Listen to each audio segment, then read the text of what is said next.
Hello, everybody, and welcome back to the League Community Podcast. We are here to talk about Kled, but before we begin, I would like to take a little bit of time to talk about something that happened on the last podcast.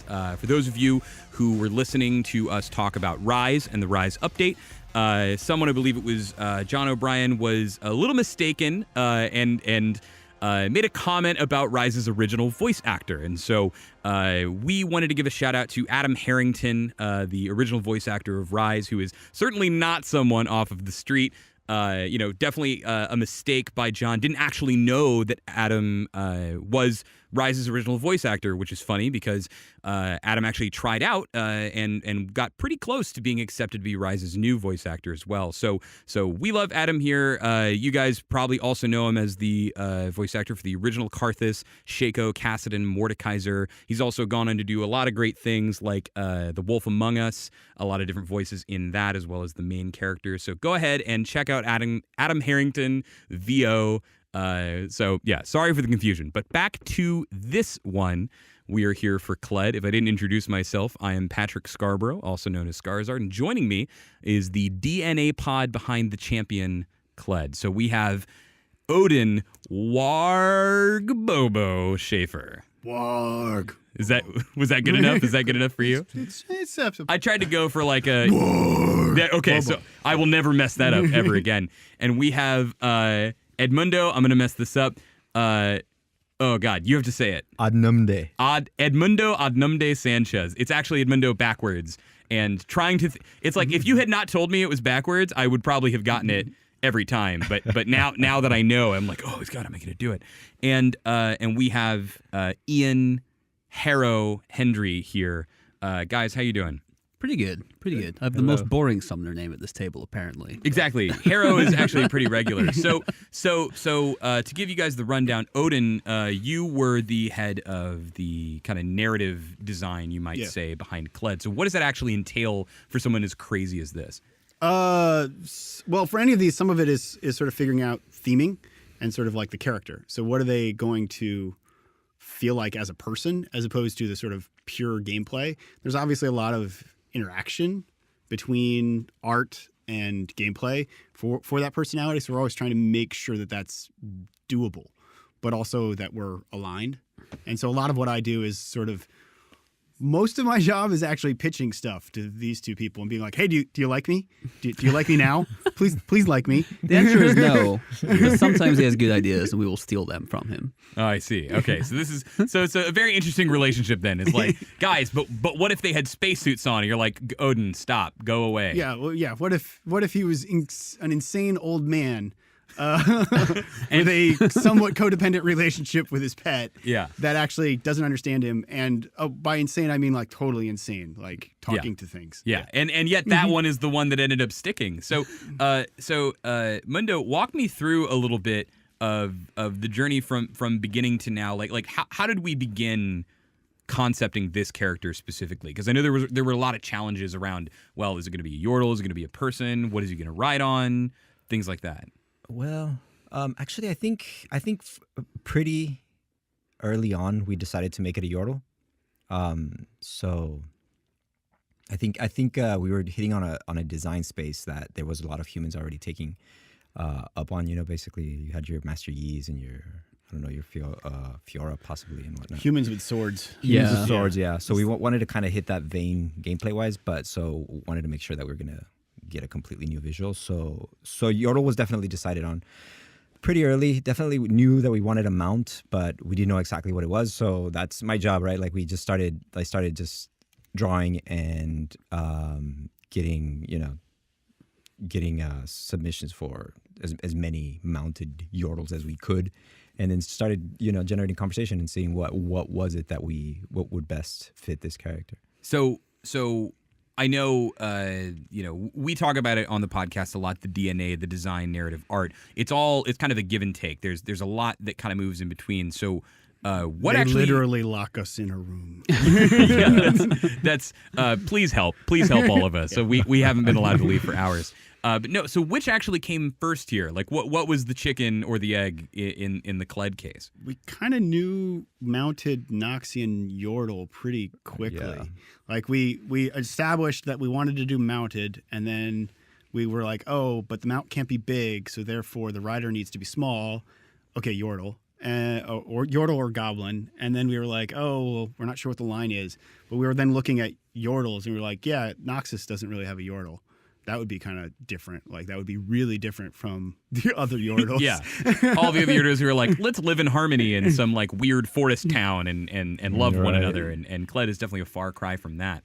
Iain, I actually know that you did not begin design work on Kled. You were actually handed Kled. What is that experience like typically for people out there that might not know? Well, you end up being handed this giant problem, and then you have to try and solve it. And it's up to the players out there to decide whether or not we really did. No, not really. I mean, I was there from the start, kind of shadowing. It was Jordan Riot Rex, I believe. Yeah, creator of Braum and Kindred. Yeah. This is your first character, is that correct? From a design standpoint, yeah, I was the writer on Champions way back when. But as a gameplay designer, this was my first project, yeah. For me, honestly, I was working with Jordan pretty closely on some of the early things. The core of the character, like the passive especially, is kind of the main part of it. And being around working with these guys here, I felt like I had a pretty solid understanding of the character's personality, the way these two things interplayed, and how he should feel in game. So I felt like I was kind of set up to succeed in that way. I wanted to kind of keep that spirit alive, have this sort of personality, which I think we'll get to, be the driving force behind every ability I was trying to make for the character. So we have Noxian mounted Yordle, right? And that feels like kind of the space you guys are moving around in. How from that do you guys get to Kled and Skarl? Like when was the moment that you guys really felt like you started to land upon the personalities that kind of, that people are already hearing about right now? I mean, like, we kind of knew that we wanted to do a really different Yordle just in personality, but partially this relates to something that is not totally player facing, but the sort of notion that, like, Yordles are kind of human ideals in a certain way. Like, Poppy is sort of like courage, but also humble courage. And Heimerdinger is sort of like this spirit of innovation in a way. Sort of like if you look at them through that thing, well, then what does Noxus care about? Like what is sort of a Noxian ideal?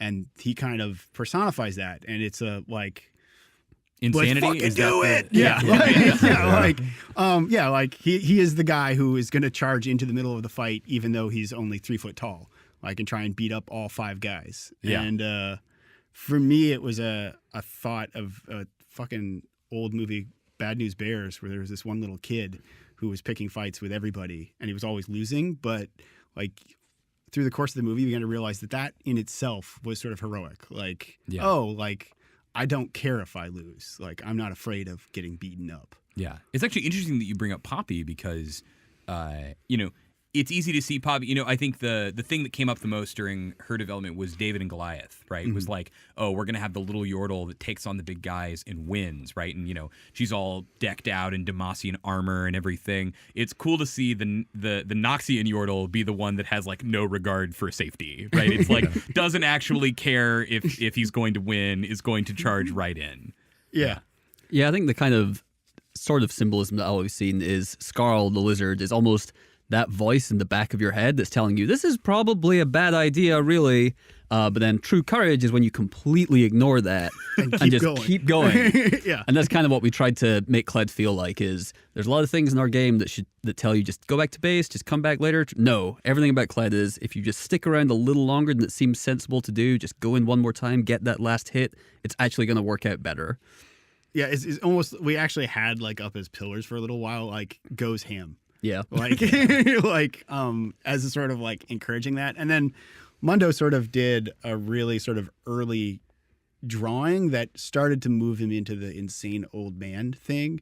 Cause like, I just would stare at this drawing, and it was the sort of super goblin one that you did. They had these sort of, it didn't even look like a traditional Yordle. It looked more like a goblin with these snaggletooth and sort of weird bent hat, top hat. And he just looked so mean and ornery that then that started to like I then had that moment where I could then do the imitation of Scarl, which ends up being like for my department, a big sort of character moment, like, because now I can pitch him like as the voice to people.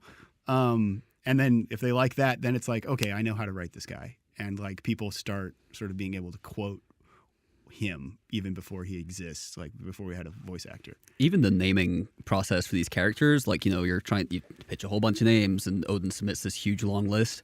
And in the design pit, when people were playtesting the guy, even before we'd really finally picked the name for the lizard, people were like yelling, "Scarl! Come back, Scarl!" And we're like, okay, I think we know the name. Yeah, multiple A's on the Scarl. So Mundo, how maybe I don't know enough about you, Mundo, but how do you go from this kind of, oh yeah, we're gonna have a mounted Noxian Yordle, probably cares about strength, to like insane old mean guy? Well, I think since the beginning, also we were tossing around the idea of this guy had to be crazy. This guy's always been crazy. So I mean, I think a lot of the early explorations we did was, I mean, in the goblin image that he's referring to, I think was me trying, just as a concept artist should, I was exploring as many boundaries as I could, and I was trying to push it as far as I possibly could. So I was actually trying to like lean it towards more of a goblin, which obviously we had to kind of bring it back more into recognizable Yordle land. But I think, sorry, what is the question? It's cool. No, we can edit that. So the question that I had was how did you get? How did you personally, when you're iterating, get into like insanity and like mean and like anger and really start to represent that kind of relationship between them? Got it. Okay. And well, I think, okay, yeah, like I said, so insanity was a major player early on, and then you just draw and explore and see what sticks, right? And obviously, like he was saying, there's certainly certain images that resonate. The goblin resonated, but obviously we had to bring it a little closer to Yordles. But there was that meanness that I think I was calling it the Icky King at the time. That worked out, So then you just kind of stick to that and keep working it. And really early on, you were like, I mean, one of the things that sort of we both sort of agreed early on, this is when Jordan, before Iain was even a part of it, was like, hey, let's push some of the boundaries of what a Yordle is, visually, thematically, like what you sort of think of as a Yordle. Let's move that forward. Because Yordles aren't actually mean, right? It's like the most evil Yordle we kind of have is Vhagar, and his whole thing is like, take me seriously. It's short jokes, right? It's like, we don't actually even know if he is a bad dude deep down, or this is like a phase for Vhagar in some ways, where like Kled's a mean bastard. He really, he had some violent tendencies, both in and out the game. Hey. That's the name of his W. Yeah, and I have to say, this is kind of my moment to give this feedback to you guys. I think this character feels unlike anything I've played in League so far. Like, whether it's just playtesting him or messing around in kind of the single-player tool and hearing the way that he talks, I was very worried, and I'm sure you guys got this a lot, this character might come off as like a weird hick stereotype, right? I can only imagine how many times that probably came up. But the relationship between these characters is so genuinely funny that I even minutes before this, I'm hanging out with Iain at his desk, and I hear Kled go, "You can't deep fry courage," right? And I'm like, I love you. I love this. This is, went from being something I was not very sure about to something that I'm very excited about. I mean, I think this character, I viewed it, and I was given probably more leeway than I should have been. The same view as Tom Kench, where there was a lot of concern about that when we did Tom Kench, where it was like, is Tom Kench like making fun of people? Is he sort of thing? And it's like, no, he's coming from a place of love. Like, it's like, I generally want people to like Tom Kench. I generally want people to like Kled, except the people who don't like Kled, and they can go fuck themselves. Kled doesn't want you anyway. So I want to get over to the gameplay a little bit. We've been talking a lot about his personality, and I want to keep that going. But Kled is really doing something I can't understate that just does not exist in League of Legends, right? Like we don't have, we have some transformation characters like Gnar, right, who have kind of the state base. We have characters like Aatrox who can come back from the dead, and Anivia who can come back from the dead. And yet, it feels like when you lane against Kled or when you see him do his thing and remount, it's not really like anything we've ever seen. How has that been from the beginning to balance and to work around? It's been rough. We've definitely seen some more frustrating. Iain says with giant bags under his eyes, "This is the price that you paid." This is part of the dream, right? The horrible nightmare. Yeah. No, I mean, really, like, there is huge potential for this kind of mechanic to frustrate people, right? Like, you're this close to killing this guy that's yelling at you as he's stabbing you, even as his mount is run away and he's at 10 HP, and then suddenly his lizard comes back and rescues him in the middle of the battle, and you're denied that chance to kill him. Like, there is a potential for frustration there, but when we push it to this kind of extreme where the highs are that high for Kled, it also means that when people manage to kill Kled in the moments that his lizard is running back to him, about to give him that sort of second wind, that Kled Dead Redemption moment. Wow. Sorry, All right. everyone. There you go. That everyone needs to know. Kled Dead Redemption. That is a summoner name right now. Someone is renaming their account to all sorts of Kled puns. But to continue on that train, if you manage to just kill him, hit that last basic attack that knocks him dead, even as his lizard is running back to him, you get to say to yourself, Kled's dead, baby. Kled's dead. That's a high moment for the event. Everyone's Someone like, what? prepped for the meeting. Yeah, there we go. Someone's ready. Hey. So Anyway, I also know that you had to go through what I would consider a pretty big challenge where we didn't really know what to make this guy, right? Because I think, for some of the listeners out there who know, we talk about this all the time when we do champion update stuff, but we really try to focus on a role for the character, right? And we've most recently been trying to talk about like subclasses, right? This is kind of your juggernauts, right? Your battle mages versus your artilleries, right? Like, how are we going to define this output? And I think it was you, Odin, who was talking about, or maybe it was Mundo that was talking about like Yi and Fiora, like these skirmishing swordmaster characters that want to get into the middle of the fray, and I think that's where we started with Kled, but it's certainly not where we've ended up, right? Yeah, for sure. There's some element of him. He's kind of like a bit of a mixed class. He certainly does like to scrap with people in short ranges, and he's a physical melee fighter like those skirmisher types. But we kind of had this pivot point where we were trying to find like the big high moment, the unique thing that he could do for the game, and we tried a bunch of different things. There were things that forced Kled to dismount, but no one ever really wanted to do that. And eventually we just kind of stopped kidding ourselves. I think it was actually a pitch from Odin and probably other people as well, that this guy who rides something, he's a cavalryman.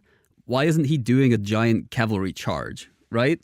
So we started trying a bunch of different kinds of cavalry charges and eventually landed on this big, long range, half the map charge that can bring allies with him or can just do it by himself. And then we tested that. We liked it. It's creating a lot of play that we really like. Cool team moments, actually causing interactions between the two teams. But one thing we kind of had to accept was that if we go in this direction, it certainly allows him to dive. If he preps this in the right way, if he finds the right flank and picks the right location, he becomes a person who dives. Some of us call that a diver. Oh yes, of course, the diver.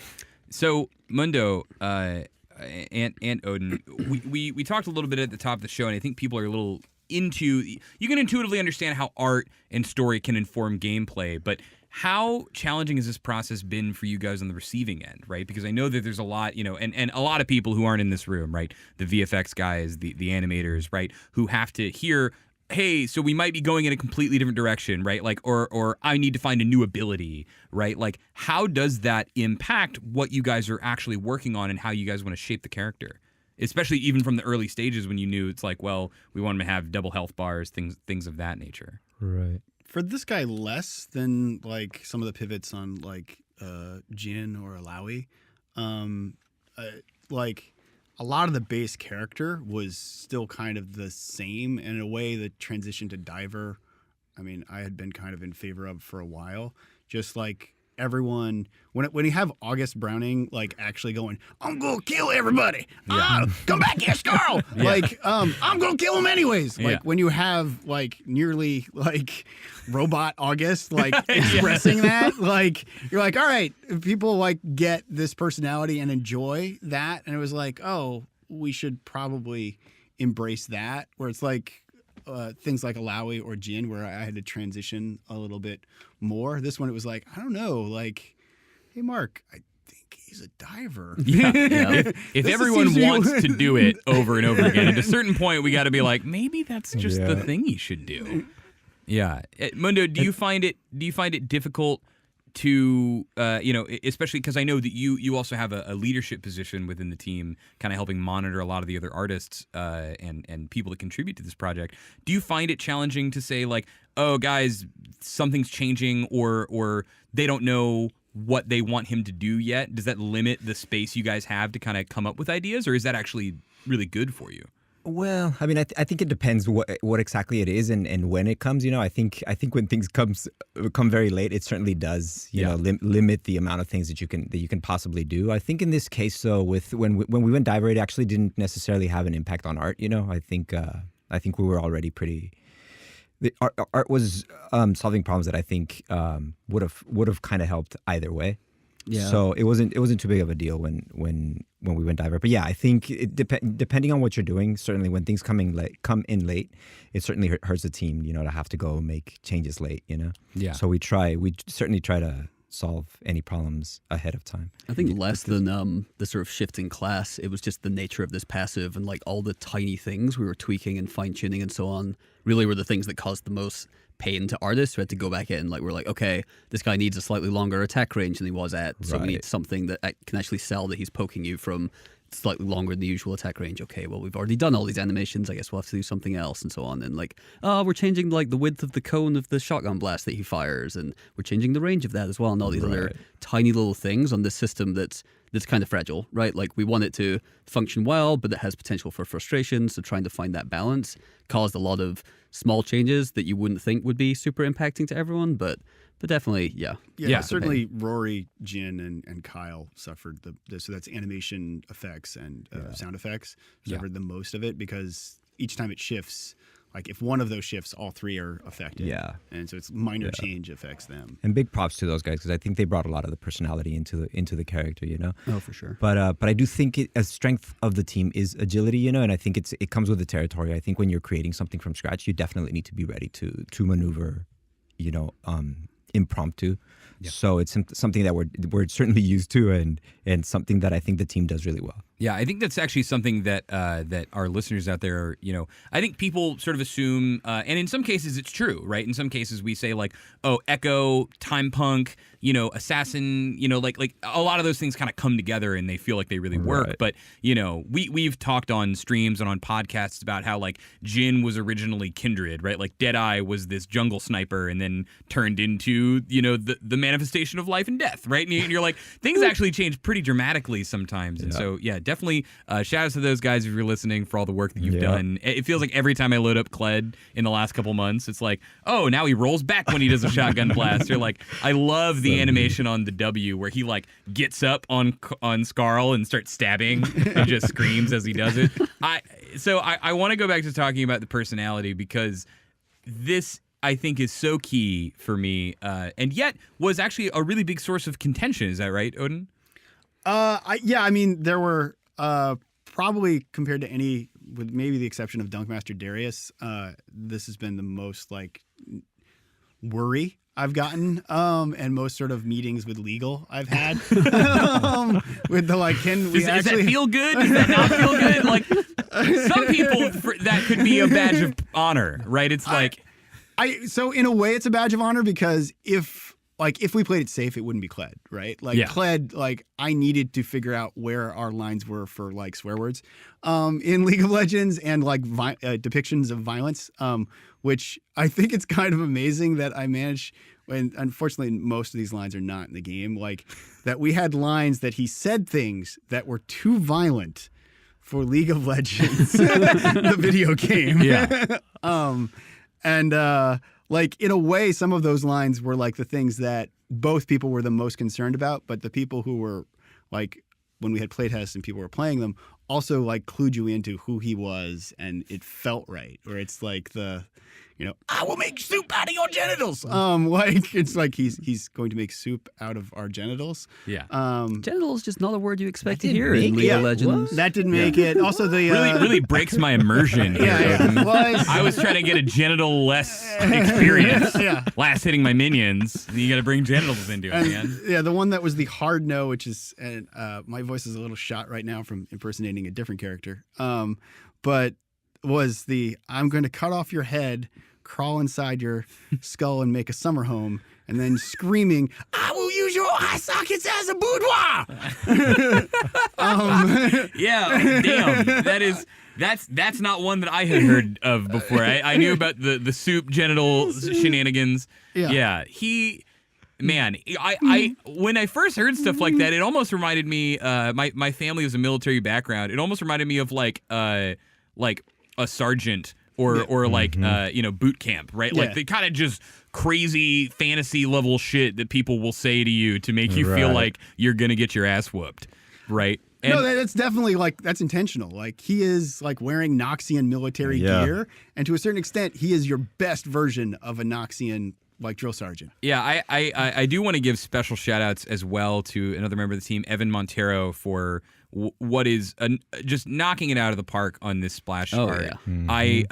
I mean, we talk so much about the personality, the crazy, gets back up, goes crazy, right? Scarl is like, I think, looking at a butterfly, right? And like kind of isn't into it. Trying to lick the eye, Yeah. And Kled is caught an arrow in his hand in the middle of a battle defending something and is screaming obscenities at them, right? And it's like that when a little background, right? I am a Southern individual. I have a lot of pride over Tom Kench, despite him being played by only the lowest of the low of human garbage. You can quote me on that. I hate you Tom Kench players.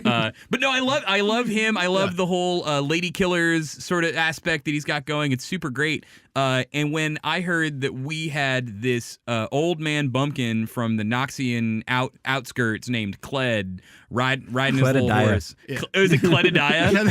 Oh my God. It's like, I was like, ooh man. I was like, oh man, are we just going to put another stereotype into this game? And that picture was the beginning of me really feeling like this had legs and this was really going to go somewhere.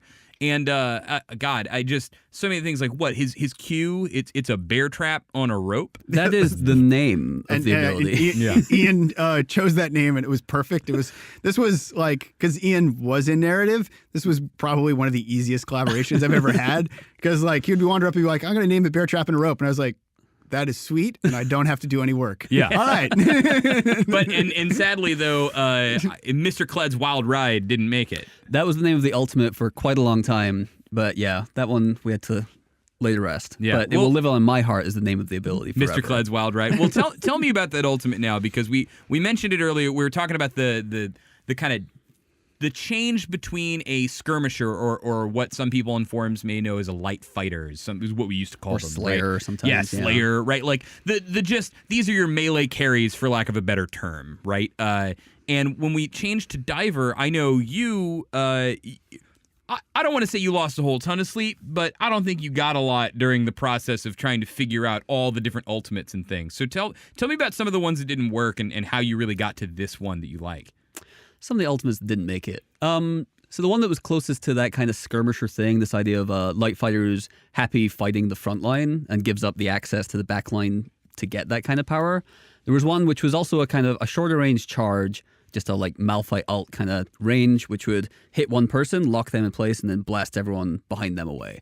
That did a lot of cool things if you had this cool kind of lining up gameplay to it, and then you hit this frontline target, and then your whole team would wail on them until they fell, and then you'd have essentially a 4v5, which was neat, but it just didn't feel like it was bringing anything particularly unique, right? Like coming so soon after Poppy, which had a like big, large team displacement kind of thing, this kind of like lockdown one person, which I think half the characters in our game have at this point. Yeah.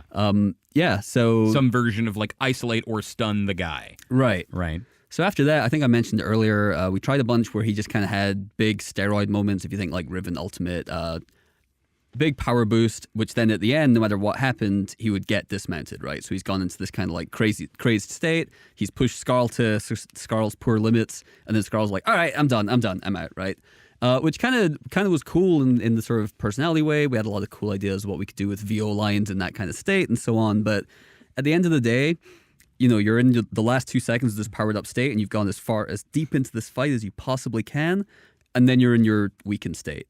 And, even if the enemy's got literally 0 damage on you that time, that's just not a state anyone ever wanted to be in, no matter what version we tried. So you're saying basically like the high moments never really made up for the cost that you were kind of paying, which is having to be little Kled. Right. Like regular Kled. Watching the way people would play it, they would spend half the time trying to kill someone, then would look at their buff bar and be like, oh, I've only got half my time left. I'm already going to try and escape so that when I get dismounted, I'm somewhere safe. You'll be right? safe. That's not Kled. Do you guys have a lot of say or a lot of creativity to spare when it comes to trying to figure out abilities or concept or come up with like what things this guy is actually going to do in the world? We really just pitch. Like I assume that I have a level of ignorance, and that the sort of artistry. That's good advice. I think most people should assume that. And I assume the sort of artistry of sort of like because really like good game design is actually mapping a feeling, right? Like the sort of like figuring out how this play pattern is going to make you feel a particular way. And so I pitch ideas that I think are probably consistent with that, but with no idea of how, like, whether they would work. But in general, when I pitch something and it's useful, it's like adjacent to what is good. It's not the thing. It's more like, oh, but that gives me an idea that is useful. Yeah, I think like the origins of Bear Trap and the Rope actually were just us jamming about, like really early on, what are things that someone writing something might want to do, and it's essentially Kled's version of a lasso, right? Like, lasso someone, then a you're kind of really like crazy, like murderous, rusty lasso. yeah, exactly. He just found a bear trap somewhere, thought, what can I do with this? Tie it to a rope. But yeah, I mean, it's that feeling, right? Like you've got this person, they're going to try and get away, you're going to try and kind of keep in this range, and then at the end, like drag them towards you, sort of thing. So does he have an actual full name and title? I heard while this is something, kind of an Easter egg, I guess, for some of you guys out there, but Kled's voice lines when he is dismounted is some of the most fun I've had in League of Legends. Just walking around single player, like on a dark map, hearing him say, "I can hear you, lizard," just like, "Quit laughing at me," or whatever it is that he's doing, or something like that. But I can't remember what it was. Do you guys remember what his full title is? He is the Cantankerous Cavalier. No. I guess what I'm referring to is there's a moment where he talks about himself. Yeah. There are a number of lines where he talks about his title. There's probably 25 of those, and it keeps changing. Oh yeah. Nothing about collector. nothing about Kled is consistent because he's insane.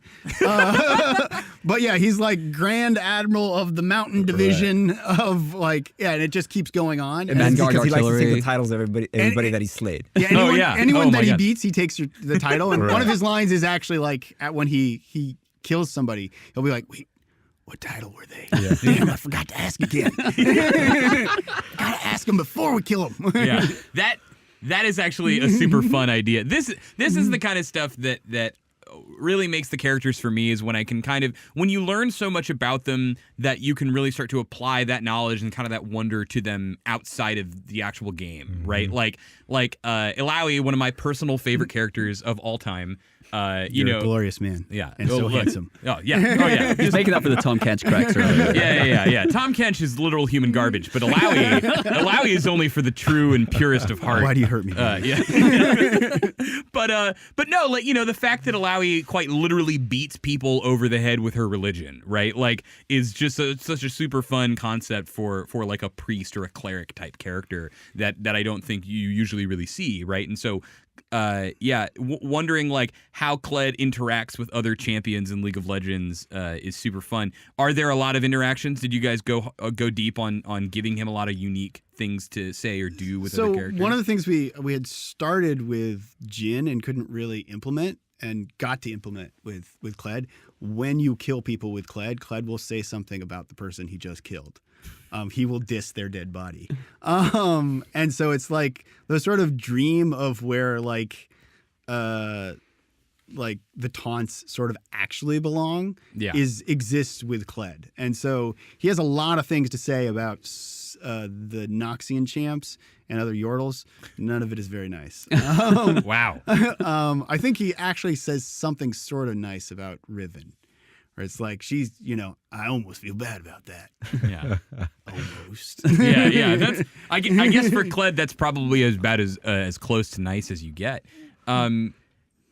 Yeah, it's crazy to me to think about how far this champion came, because a lot of people out there, listening may know we have characters like Lee Sin and Elise, maybe a couple others. I think, Aurelion Sol, right? Ao Shin, the original, like characters that we come up with this idea for, and we don't really get it the first time or maybe even the second time, and then we kind of put them away for a little bit, and yet there's something so enduring about that fantasy that we end up coming back and kind of doing it right. And I remember a little after I had started, like 4 years ago or 3.5 years ago or something, there was this idea of having a little Yordle on a Griffin, and I believe we called it Yoag. Yordle on a Griffin. Yep. And then when I was like, Iain, what champion are you on? He's like, oh, I'm on Yonag. I was like, the hell is Yonag? He's like, oh, it's Yordle on not a Griffin. And I was like, so Mundo, what do you have against Griffins, man? Nothing. I love Griffins, but I think we were building that character at a time when it was just not the time for it, and I think we didn't have a good foundation. We have really good art for it, but we didn't have a good. I don't think we had a good narrative foundation for it, a good base. Thematic for it, and I think Kit was also suffering, so I think it's something that we just had to shelve. Is this something that happens to you a lot, where you're like, guys, I keep knocking it out of the park over here on these amazing concepts all the time. Why does no one match my genius? Can you help me out here? I think if I'm not mistaken, was the original Thresh drawing yours as well? Yeah. Man, hell yeah. That just happens. No, I mean, he's got all of them. Yeah. Actually, what, like Edmundo, you are Dr. Mundo, is that correct as well? Yeah. We're sitting, all the people out there who hate Mundo are like, where are they? Yeah. I'm gonna go down to that podcast recording right now. So we're kind of getting to wrapping up, but I want to get this is kind of the part of the show where I like to talk about, let's tell some of the fun stories or some of the fun happenings that kind of happened during this development. I know, Odin, you were mentioning just outside, you talked about the climbing up inside someone's skull, but you had so many lines that didn't actually make it. Of the lines that did make it, can you give me some of your favorites? So my favorite is one of his off-mount attack lines, which we decided were his most aggressive one. And it's partially just performance, and it's one of those throwaway lines that you're writing. And if you are attacking somebody, there's an X percentage chance of him just going, I hate you! I hate you! And it's just something is just so funny about him charging at somebody screaming that he hates them. It's so simple. That's one of my favorites. Any of the titles, I love all of the grand, Grand Rear Admiral of the First Multiplication, any of that sort of nonsense. And then all of the stuff with the weasels are watching. Oh, yeah. I remember walking around. He had a lot to say about badgers. Yeah, badgers. That's right. I ended up with badgers. I decided badgers was funnier than weasels. That's right. Yeah. I don't know if I... there's invisible brain badgers that he's constantly worried about. So when we update the champion page on the client and everything, that's going to be under the rivals section. It's going to have brain badgers. Brain badgers. Yes. Can we get that? The only defense is the only defense is tinfoil hats. Mundo, I need you to draw some brain badgers. On it. Well, I guess they're invisible, so you really don't need to draw an empty square. Yeah. That would be so fun if all his rivals are these made up things, things that don't really exist. As Kled says, paranoia just means having all the facts. So Mundo, tell me, give me one of your stories. What was one of your favorite parts working on Kled? Kled's been a good ride. It's a wild ride. A wild ride. It's been smooth. Like I said, I think we laid really good foundation for it early on. I mean, I think it's been fun having people kind of question us on, wait, you guys are making a hillbilly? Yep. Yeah, we are, and we did. It's been it was and it pulling out a hillbilly that was a mixture between the references that we used were Hunter S. Thompson and General Patton. You know, it was Yeah. it was just it was That's a hell of a mix. yeah. it was just fun. Everything about him has just been it's been sweet. Did you ever think when you started that this was the character you were going to end up on? Not, I mean, to a certain degree, right? Like we also early on we were like referencing Don Quixote as well, you know. But so I think I don't think we ended up as vanilla as potentially we might have, you know. So Yeah. I think we ended up with a way better flavor, you know. I Yeah. think, I'm pretty satisfied. No, I remember I many moons ago when Yoag was a thing, I was really attached to this concept that I was kicking around with some people. I called it Javier, and it was he was really, really dumb, but his griffin is super smart and constantly saving him. And when I was like, oh yeah, we're bringing back Yonag, what's it going to be? And now that I see how these two work together in game, I'm like, okay, good. They have doubled the potency of that and made it even more fun and everything. Iain, design story. What's your favorite moment during Kled? There have been a lot of real comical bugs that I wish people could see. One of my favorites was so when you were riding around on Skarl, everything was totally normal. As soon as you got dismounted, Kled looked totally fine. Skarl expanded to 100 times the size that lizard normally is, and then just like Jurassic Park stomped over the fight, and then reached like the brush to hide, disappeared like magic, just gone. So he would just grow as he was running into a brush.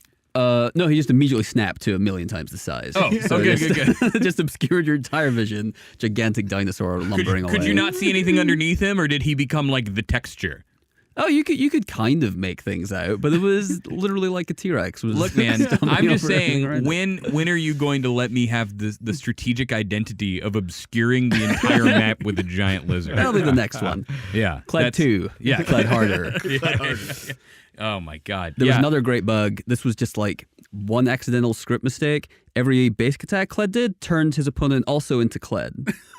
What? Literally, suddenly they just became another Kled. So he could just hit everyone on the enemy team, 5 Kleds. So that sounds like a fantastic rotating game mode. Is the champions infect the other champions with themselves. You try to see who can get 10 of it as it goes. Yeah, that's the look, man. I now I want to create a group. We got to be the Grateful Kled, or the Walking Kled, maybe. The Skarl. The you know. How does Jesus make his coffee? He brews it, Skarl. He brews it. Just many memes to be had. I think, and this is one that, you know, one last kind of shout out to you guys for really bringing it to this place, because I have actually never heard of a character internally that was really this contentious, and that's something that I think might not bleed through to a lot of people on the outside. You know, we're all laughing and having a good time because I think we're at the end of the ride, or for the balance, only the beginning. You know, as people will take to the forums screaming about getting trampled by Kled. Sorry / you're welcome, a little of both. Yeah, a little bit of A, a little bit of B, but this is something that. You know, I can't even really imagine the pressure, because you have playtesters, you have people on the balance team, you have concerned individuals from around the company being like, hey man, you know, I don't know if like old man is gonna be, you know, like a cool thing people want to do. I don't know if hick or hillbilly's a cool thing, and all the way down to like, hey, I need to tell you why. If you release this champion into the game, League of Legends will die this year, right? Like, you personally have said this to me once or twice. Yeah. I may have a couple times, but yeah, really being able to bring it around and get it to the state, the really polished state that it's in. I hope people out there are gonna like it. I'm gonna leave everyone with one last line. He's so fun to do. Odin. I think. Thank you. Shout outs to you and everyone else that did the voice lines. This is one of the most fun characters to do. But Iain, if you will combo with me on this, can you do the Skarl part? Of course. Yeah. So this is my favorite line from Kled and Skarl is, you know, I keep hallucinating sometimes that you can talk. Nah, it'll pass. You know, like that. That was when I knew. That was when I knew this character was going to be for me. So thank you guys for coming by and hanging out and talking about Kled. Everyone out there, please leave us a comment, like, subscribe, +1 upvote. I don't know what you do, but anything you need to do to tell us what you liked, what you didn't like, what we can do better for next time. And we will all see you out there on the Rift, probably riding a cowardly lizard and screaming "charge" and "I hate you" as we dive our spear and pocket pistol right into your gullet. So, guys, thank you again one more time, and thanks all you for listening. We will see you on the next episode. Thank you. Thank you.